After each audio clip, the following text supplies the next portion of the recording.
రాష్ట్ర వ్యాప్తంగా ఉన్న సుమారు 23,000 మంది వీఆర్ఏలను ప్రభుత్వం రెగ్యులర్ చేయడంతో వారంతా సంబరాలు చేసుకున్నారు.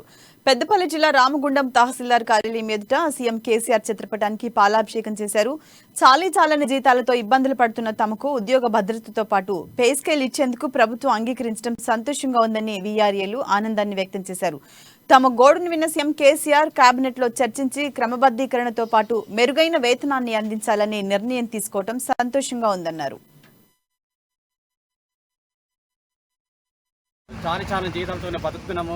మా కళను నెరవేర్చాలి, ఉద్యోగ భద్రత కల్పించాలని ఎన్నోసార్లు మినిస్టర్లకు, ఎమ్మెల్యేలకు, సిఎస్లకు ఎన్నోసార్లు ప్రాధాన్యపడి ఉన్నా కూడా మేము అడిగినప్పుడు ఇయ్యలేదు. కానీ అడగకుండానే మన తెలంగాణ రాష్ట్రంలో మొదటిసారిగా డాక్టర్ బిఆర్ అంబేద్కర్ గారి సచివాలయంలో మొదటిసారిగా క్యాబినెట్ మీటింగ్ జరిగింది.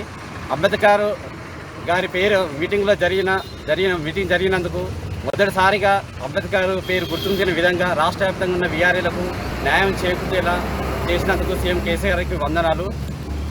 అలాగే ఒక వీఆర్ఏని కాకుండా అందరికీ కూడా న్యాయం చేకూర్చే విధంగా విధి విధానాలు రూపొందించి వారసులకు కూడా ఉద్యోగాలు వచ్చేటట్టు చేస్తారని నిన్న కేసీఆర్ గారు క్యాబినెట్ మీటింగ్లో చెప్పడం జరిగింది. చాలా జీతంతోనే బతుకుతున్నాము. మా కళను నెరవేర్చాలి, ఉద్యోగ భద్రత కల్పించాలని ఎన్నోసార్లు మినిస్టర్లకు, ఎమ్మెల్యేలకు, సిఎస్లకు ఎన్నోసార్లు ప్రాధాన్యపడి ఉన్నా